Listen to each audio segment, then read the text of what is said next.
Buen día, profesora. En este día le estaremos presentando nuestro trabajo final bajo el tema Las meditaciones de Descartes.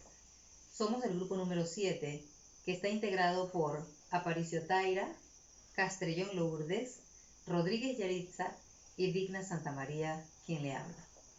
A continuación, estaremos desarrollando cada uno de los temas a cargo de las participantes.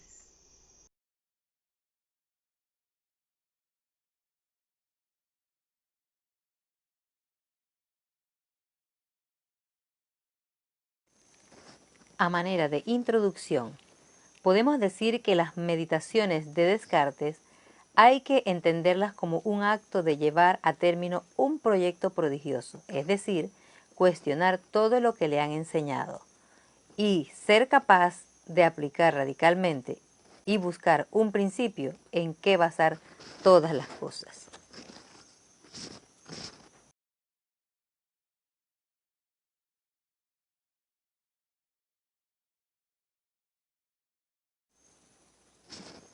En su primera meditación sobre las cosas de las que podemos dudar, Descartes se libera explícitamente de sus creencias y se propone iniciar el camino de búsqueda de la certeza, y lo que usa para ello es el camino de la duda. Primero, duda de los sentidos. Se da cuenta que hay cosas que a veces percibimos que no siempre son ciertas, y él mismo dice: si alguna vez me han engañado, me hacen ser precavido y suponer que me pueden engañar siempre. Segundo, pone en duda la realidad, ya que no puede diferenciar los sueños de la vigilia, y dice: ¿cuántas veces me ha sucedido de noche que he estado vestido en un mismo sitio junto al fuego, estando en realidad desnudo metido en la cama? Aun si hay cosas simples y universales que, si bien es cierto, tienen que existir, como por ejemplo las matemáticas y las geometrías, dentro del sueño y la realidad, como que 2 más 2 es igual a 4.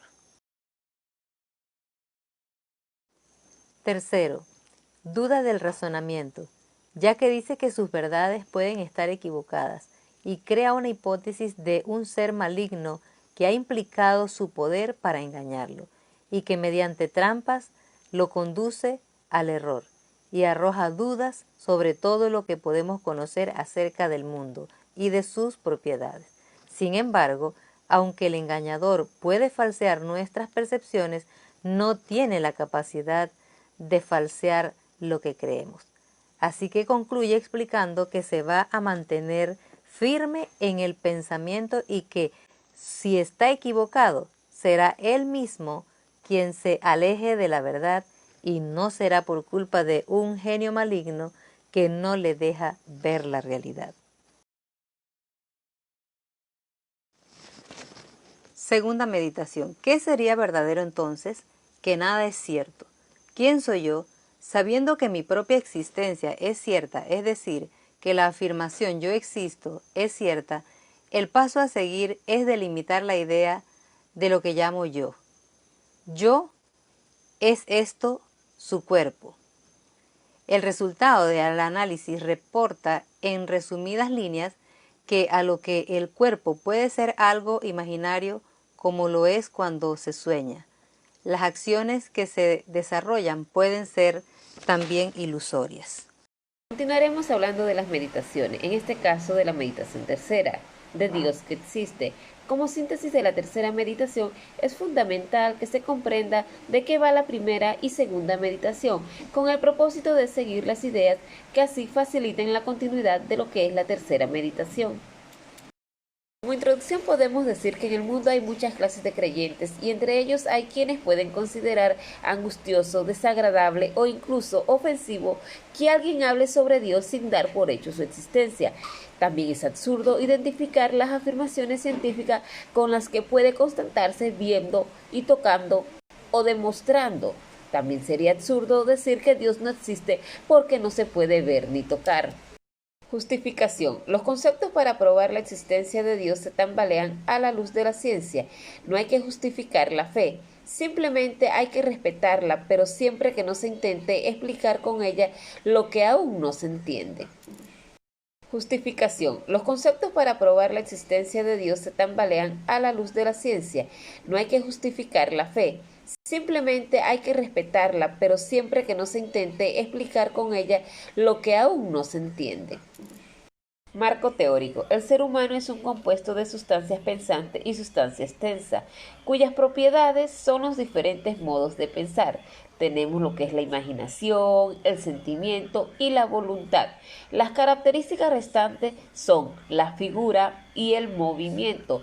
Desde la perspectiva de la tercera meditación surgen varios aspectos abstractos, excluyendo todos aquellos como los sentidos y retomando la idea con la cual pretende darle base de una teoría y del conocimiento, también de conceptos de las cuales no existen dudas. La primera afirmación más que todo es reconocer que carece de valor al aceptarse como una cosa cuya diferencia es que piensa. A partir de ese concepto genera su primer conocimiento, da vida a una regla general. Todas las cosas que se conciben muy clara y muy distintamente son más que todo verdaderas. Descartes aplica dicho método de división y surgen las siguientes ideas. La idea que nace en él, las ideas de afuera, las ideas hechas o inventadas por él.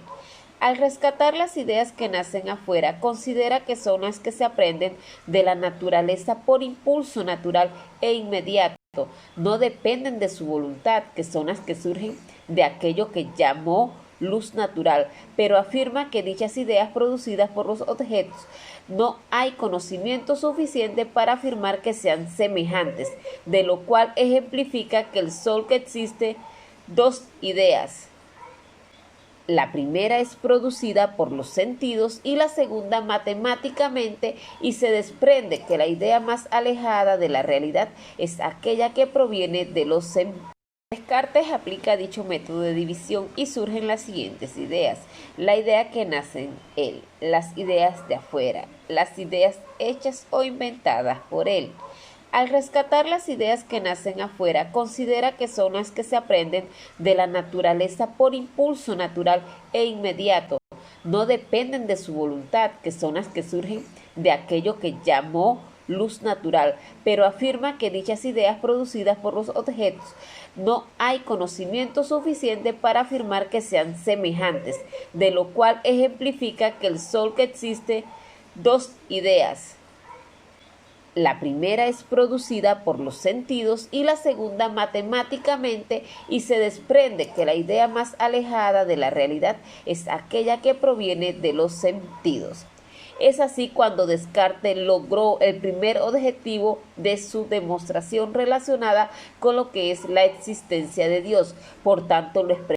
Son razonamientos por los que el ser humano llega a la conclusión de la necesaria existencia de un ser superior, es decir, que la fe y la razón no solo no están reñidas, sino que pueden caminar de la mano.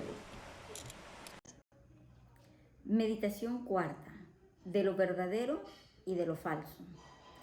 En primer lugar, cosas que no puede darse en Dios. Reconoce que es imposible que Dios lo engañe nunca, que en todo fraude y engaño hay una especie de imperfección. Aunque parezca que tener el poder de engañar es señal de sutileza o potencia, sin embargo, pretender engañar es indicio cierto de debilidad o malicia. En mí, dice Descartes, experimento cierta potencia para juzgar. Todo lo que poseo no me lo ha dado para que falle en juicio o concepto. Todo lo que tengo lo recibo de Dios. Cuando no pienso más que en Dios, no descubro en mí causa de error o falsedad. La experiencia me enseña que estoy sujeto a infinidad de errores. Soy un término medio entre Dios y la nada, colocado entre el supremo ser y el no ser que. el Supremo Ser me ha creado, nada hallo en mí que pueda llevarme a error. Me considero como partícipe, en cierto modo, de la nada o el no ser. Me veo expuesto a muchísimos defectos y así no es de extrañar que falle un juicio o concepto. El error no es nada real que dependa de Dios. Fallo en un juicio o concepto porque el poder que Dios me ha dado para discernir la verdad no es mi infinito. Es la de un conocimiento que de algún modo yo debería poseer. Mis horrores dependen del concurso de dos causas de mi facultad, de conocer y de mi facultad de elegir, mi libre arbitrio, de mi entendimiento y de mi voluntad. Solo concibo las ideas de las cosas que puedo afirmar o negar. Meditación quinta. De la esencia de las cosas materiales y otra vez de la existencia de Dios. Trata de desprenderse de todas las dudas. Ve si puede conocer algo cierto relacionado a las cosas materiales. Examina si tales cosas existen. Tiene en cuenta sus ideas cuando están en el pensamiento y ve cuáles son distintas y cuáles confusas. Enumera las cosas en distintas partes y asigna a cada una de esas partes magnitud, figuras, situaciones y movimientos. Así diferencia cada cosa y a poca atención que ponga, percibe innumerables particularidades respecto de los números, las figuras, los movimientos y las cosas semejantes, cuya verdad es tan manifiesta y acomoda a su naturaleza. Propiedades que son de su naturaleza. La idea del triángulo entra en el espíritu por la mediación de los sentidos, a causa de haber visto alguna vez cuerpos de figuras triangulares. Se puede formar en el espíritu infinidad de otras figuras. De esa misma forma demuestran ciertas propiedades que son de su naturaleza, las cuales deben ser ciertas, se comprenden con claridad y por tanto son algo y no una pura nada. Ejemplo, el triángulo. Cuando imaginamos un triángulo, sin tener uno en algún lugar visible, fuera del pensamiento no deja de existir cierta naturaleza, forma o esencia de esa figura, la cual es inmutable y eterna. Las propiedades del triángulo se pueden demostrar. Todo lo que es verdadero es algo, como la tierra, la luna, el sol. Todo lo que se conoce con claridad y distinción es verdadero. De acuerdo a su naturaleza, le da una existencia perpetua. Dios es un ser sumamente perfecto. Cuando habla de la existencia de Dios, tiene la idea de un ser sumamente perfecto, que pertenece a su naturaleza una existencia perpetua, como los números, las figuras geométricas, por lo que se tiene la existencia de Dios como algo tan cierto. No se puede concebir un Dios sin existencia, como tampoco una montaña sin valle. Si la existencia de Dios puede separarse de su esencia, como la esencia de un triángulo rectilíneo o la línea de montaña y de un valle, esto sería como decir que a un ser supremamente perfecto le falte la existencia o que le falte la perfección, como que a una montaña le falte el valle.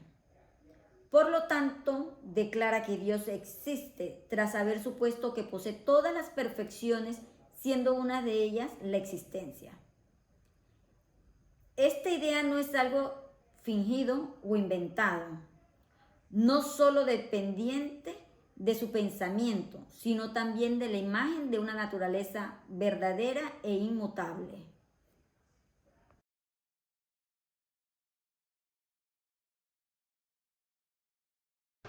Buenas tardes compañeros, mi nombre es Taira Aparicio y hoy les voy a hablar sobre la sexta meditación de René Descartes.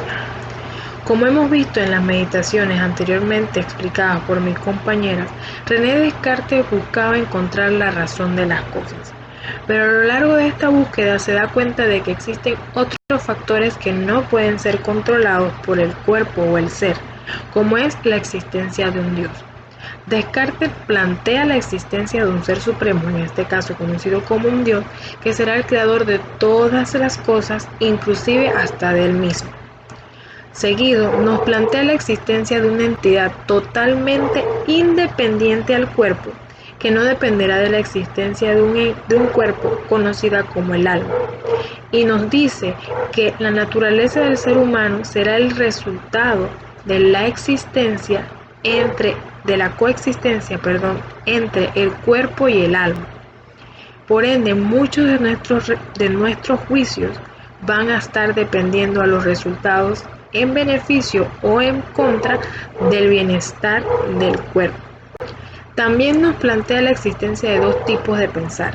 La primera, que sería la imaginación, que esta viene con nosotros y que no se crea, simplemente se va desarrollando a lo largo de nuestra vida, ya que él nos plantea que él no necesita mucha información para poderse imaginar un triángulo o muchas otras cosas más, como es el caso de un río o un árbol. Y está la concepción o el puro intelecto, que se va desarrollando a lo largo de nuestras vidas dependiendo a los conocimientos que vamos adquiriendo y las experiencias vividas. Por último, Descartes nos dice que sí debemos confiar en nuestros sentidos, ya que muchos de nuestros sentidos son los que nos permitirán obtener la información de nuestro ambiente y no necesariamente estos van a estar erróneos. Como conclusión podemos llegar a que no necesariamente porque no veamos o no sintamos algo significa que no existe. Solo con el hecho de sentirlas o percibirlas con nuestros sentidos, las hacen como que existen.